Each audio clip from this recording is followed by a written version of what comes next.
What's going on, Babylonians? It's me, Songs of Rays, and today we're going to be doing the first of one of our few videos that we're definitely going to be doing for the game of Lost Ark. Now, Lost Ark, in case you've been living under a rock, has been a massive launch so far for Smilegate Games, and obviously Amazon that have obviously helped be able to get the game out there in the first place.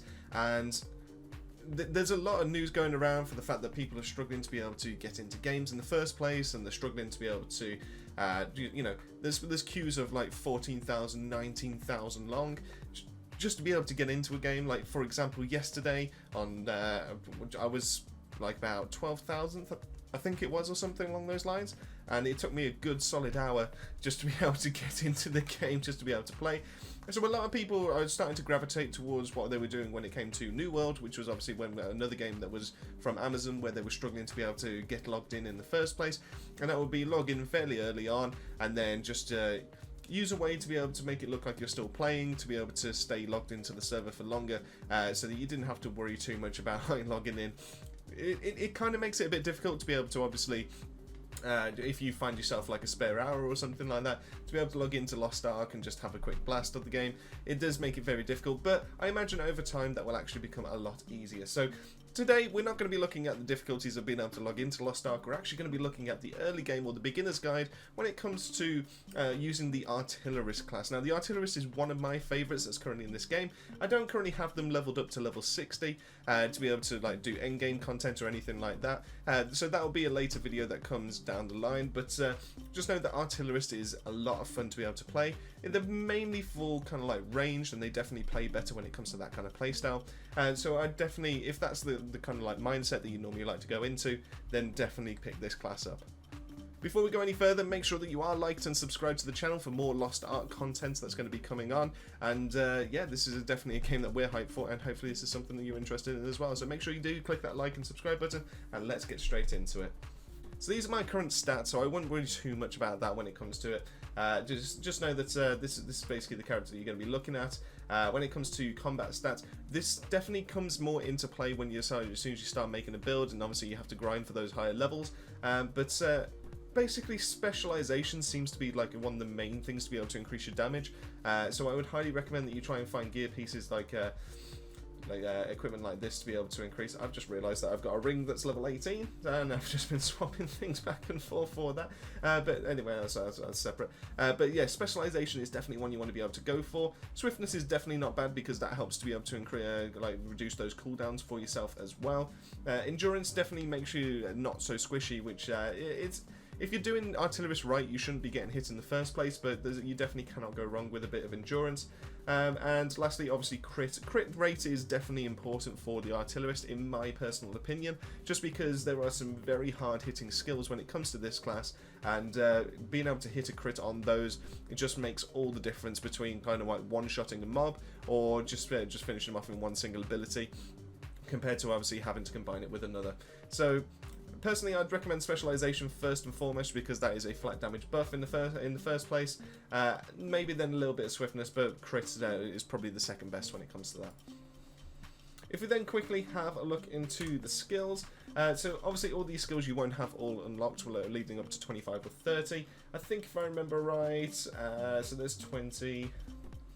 So leading up to 30, you're going to be...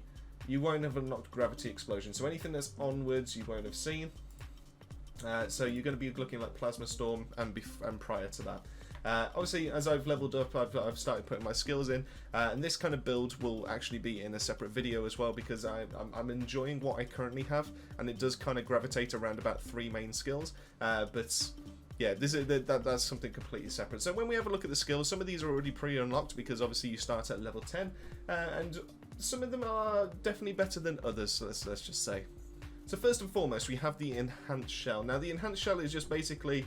It says fires a massive bullet, but let's be honest, it's pretty much firing a rocket out of your gun, and it just is bog standard, just deals so much damage. Now, it's about as basic as the skills come for a ranged character when it comes to kind of like RPGs, but it's definitely not bad to be able to start off with. In fact, this kind of combos really nicely with the Free Shell, which is basically the same kind of similar kind of concept. Does less damage, but also then inflicts a debuff to be able to reduce damage and reduce the move speed of enemies by 60% to be able to allow you to be able to hit your enemies a lot easier. For your third skill, you do have Gatling Gun. Now, Gatling Gun, if we just take off the points off this, so as standard we'll do around about 2000 damage, but I think that kind of factors in my gear as well. But the idea is that this fires 24 times over 3 seconds to be able to inflict that maximum amount of damage. Now, that maximum amount of damage will be just inflicted to one single target. Well, obviously the more targets that you hit, obviously that then multiplies each time, because you are basically targeting more than one enemy at a time. Gatling Gun is definitely one of your better skills when it comes to the start of this game. Gatling Gun is basically, it has a really short range, so kind of treat it similar to like a shotgun. It does also have a very small amount of pushback as well on top of that. So you will actually, the more you're hitting an enemy, the more you're pushing them out of your range to be able to land consistent hits. So just keep that in mind, that obviously bigger targets, you want to be able to actually bring in a little bit closer before you start using Gatling Gun. But the fact it can hit so many enemies in the first place, and the fact that the bullets seem to kind of like pierce all the way through, Gatling Gun is definitely one of your more reliable skills to be able to use. Now, obviously, all of these skills that we've talked about so far, if you do actually get them leveled up to skill level 4 by obviously increasing them with the little plus button, you do actually get the ability to be able to augment them, and some of them are obviously better than others. So when it comes to Enhanced Shell, you've just got increased crit rate, you've got foe defense reduced by 12%, and you've got knockback distance. I mean, if you are going to go for Enhanced Shell, I would highly recommend that you pick up Armor Destruction to be able to inflict that debuff for 8 seconds, just because it makes every single follow-up going to be landing and hit so much harder. When it comes to Free Shell, we have projectile range, we have MP reduction, we have freeze enhancement. I definitely think that the latter is the best one here, because we are looking to be able to reduce move speed, and it just allows damage for challenge or higher foes to be able to be increased as well on top of that, which is great. And then Gatling Gun, we've got Enhanced Shot increasing outgoing damage by 10%. We've got quick prep for be able to reduce our cooldown by 3 seconds, which is already on it's definitely on here somewhere, 16-second cooldown. So it's kind of on the quick side. You don't necessarily need to be able to reduce it by 3 seconds anymore. But you can also go for Kill Confirmation, which inflicts 30% damage to foes with 50% or less health. And I do think this is probably the best one to be able to go for out of the 3, just because it actually just it's better damage in over Enhanced Shot, and it makes the Gatling Gun a really nice way to be able to finish off those kind of like trash mobs and all that. As for Buckshot is not a bad skill whatsoever. It never really played well for my kind of playstyle, but you might find some enjoyment. So this is basically like a shotgun, but it's also a step back away from enemies as well. So if you are looking to be able to create a little bit of space, which like we do for quite a lot of the range kind of like builds when it comes to Artillerist, then this isn't a bad shot at all, because basically it pushes them back, and it also makes you step back a little bit as well, and it allows you to be able to combo with some of your other abilities as well. So on top of that, it comes with weak point, it comes with repulse, and it also comes with weak point detection. Personally, I'm not too fussed about any of these really. I think weak point enhancement's probably your best point, just to be able to give you a weak point, which actually does feature quite nicely on some of the elites. But some of these just don't necessarily help too much, so just don't worry too much about that in the first place. Then you got Howitzer, and Howitzer is the first skill that interacts differently compared to all the other skills that we've talked about before. And this is basically where the Artillerist comes into play. So the Artillerist basically has the ability to obviously fire shells over a long range. You instantly think of the artillery class in the first place. So basically this is turning yourself into an artillery cannon. It's absolutely brilliant. I've definitely had a lot of fun with this skill, and it's definitely one of the more fun ones to be able to land. Just know that there is travel time between when you actually interact and obviously summon the skill to then actually targeting as well. So you do have to factor in the fact that it's not going to be an instant land. It's not going to be affecting enemies literally where you are pointing your cursor straight away. You do need to factor that in. So when it comes to obviously the first like tiers as well, we got reducing defense by 12%, which is always good in the first place. We've got attack speed increasing by 10%, which reduces that distance between when you call it in and obviously when it lands, so it makes it allowed to be able to hit a little bit quicker. And we also have the 50% chance not to consume any MP. Definitely, in my opinion, the armor destruction is definitely the best way to be able to go for this. But Howitzer is definitely not a bad skill at all to be able to pick up, and I highly recommend that you do actually give this one a go. Now next up we have Napalm Shot, and Napalm Shot, you will notice that I've got this up to level 10, and I genuinely love how this skill interacts. I think this one is kind of like if the howitzer was combined with the buckshot in a way, because it gives you a bit of space, it does a lot of damage, and it's basically like a projectile as well, and it also leaves a lingering pool of fire on top of that to be able to deal additional damage overall. So Napalm Shot is definitely the best ones to be able to go for. I highly recommend. This is definitely one of my top 3 skills to be able to pick up. I would highly recommend you get that, and I also recommend that you get the wide explosion as well.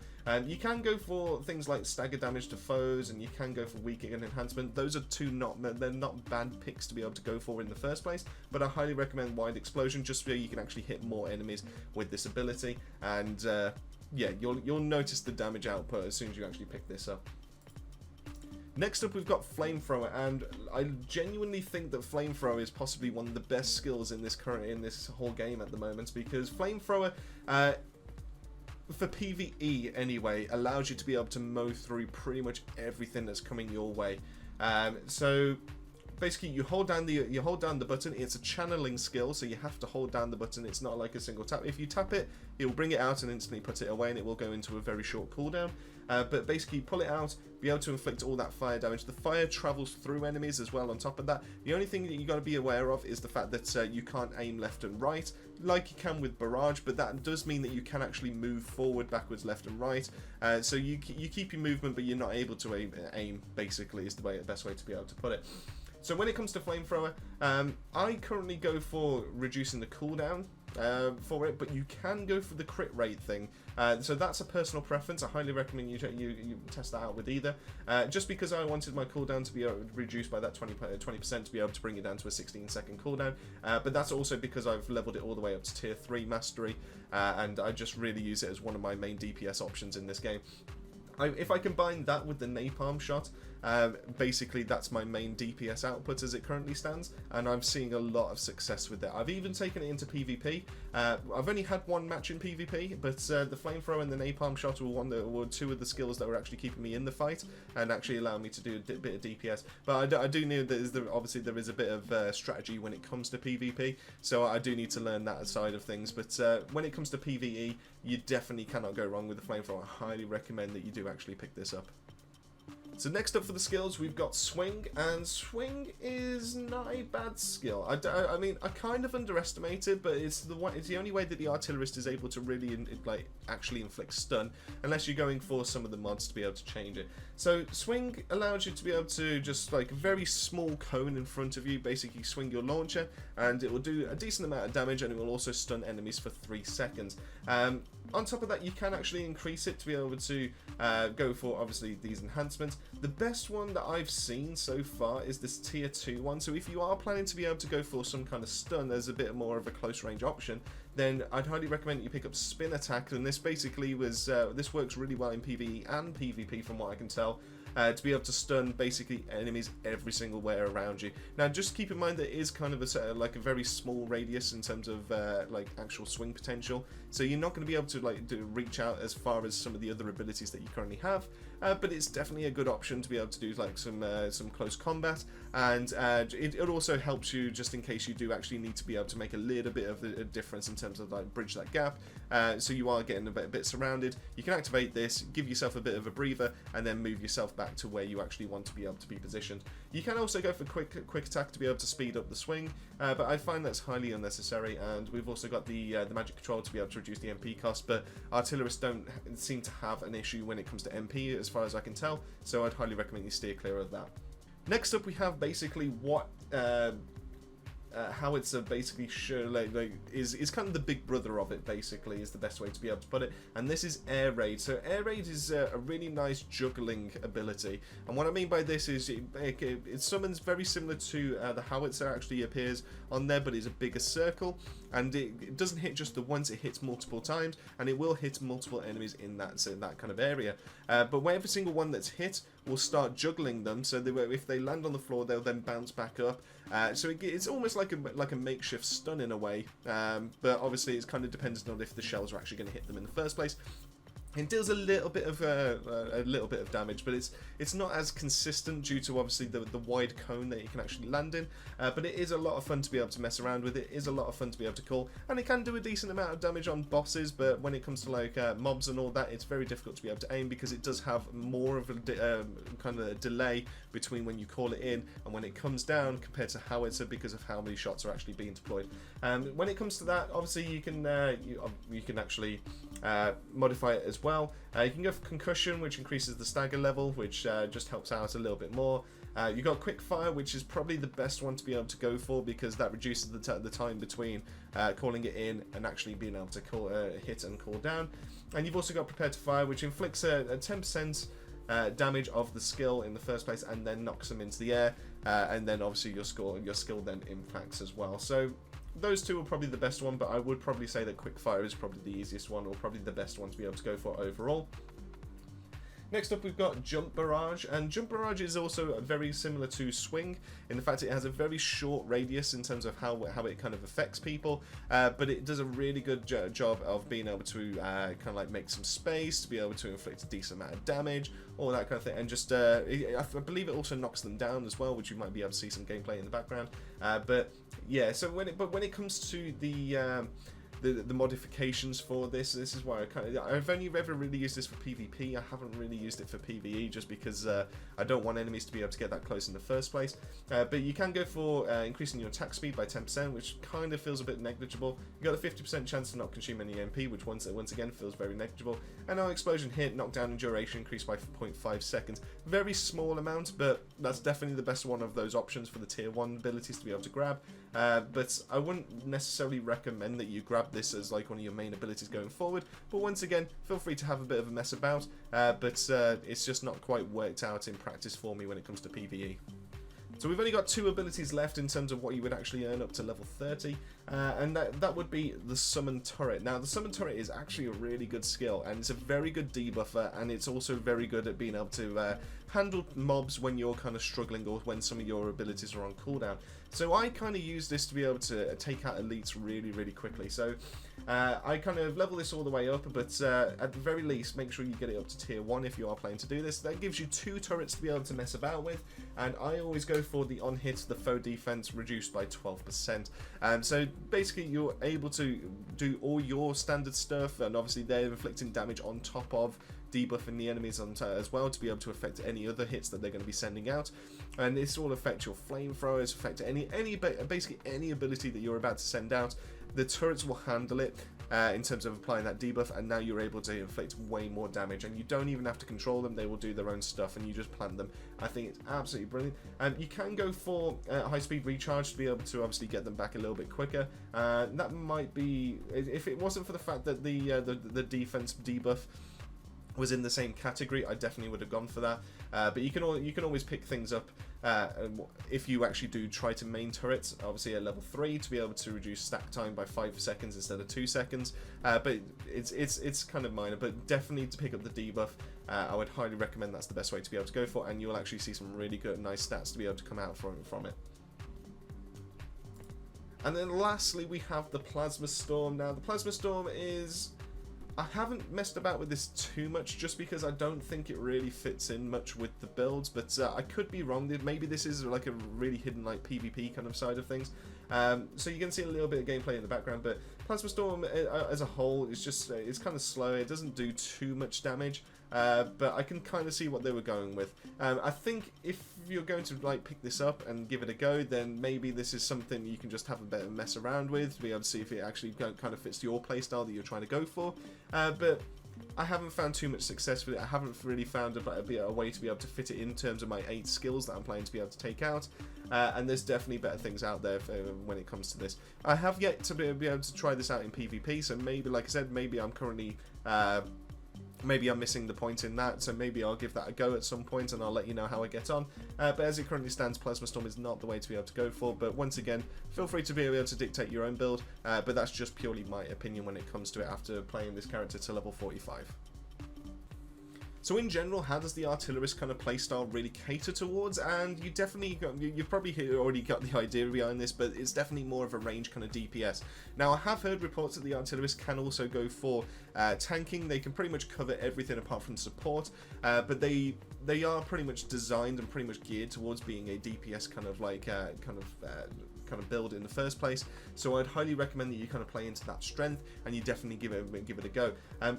Things like Flamethrower, being able to take on so many enemies in the first place, turrets to be able to lay down support for yourself as well as the rest of your party on top of that. And you've got also so many tools to be able to mix it up with for any enemies that actually come near you, to be able to you know, create yourself a little bit of space, and then obviously sort of back yourself off. I do think that the Artillerist is absolutely god tier when it comes to PvE kind of content, but when it comes to PvP, I've got to experiment a little bit more with it, but I do find they struggle a little bit due to the fact that there's so many combo makers in this, and obviously so many melee kind of characters that can actually take so much more of a beating, but they can knock you down so much more and so much easier. So I'll let you know how I get on with that one, and maybe I'll actually do some like PvP kind of videos as well when it comes to it. But as it currently stands, the PvE kind of side of things, the main story, all that kind of good stuff, the Artillerist is definitely a great class to be able to begin with, and I hope you enjoy it and having as much fun with it as I did as well. So that pretty much wraps up this video. I hope you've enjoyed and I hope you've learned something useful with ourselves. Let me know in the comment section down below, have you picked up the Artillerist? Are you planning to be able to pick up the Artillerist? And is there any other kind of like nuances or anything like that, anything specific that you've actually found that works really, really well when it comes to actually playing this class? Hopefully we can actually make these early games or these beginner guides as a way to be able to help out the rest of the community, and the comment section will be a great place to be able to do that. I think be able to channel some players over that kind of direction, so they know how some of the classes play before they pick them up when it comes to it. So I hope you've enjoyed, and thank you so much for making it all the way to the rest of this video. And let us know in the comment section down below what class would you like us to be able to like test out, to be able to do a beginner's guide on next. I've currently got a gun lancer in the mix as well, so that's completely different kind of like playstyle to what I've currently been messing about with this one. But let me know what you think in the comment section down below, and hopefully we'll be able to get that all catered for you. As always, thank you so much for making this far into the video, and thank you to the Babylonian family as always for their continued support, and their names will appear at the end of every single one of our videos as always. So that just leaves me to say, keep yourselves safe, keep yourselves well, and I'll see you all on that next video.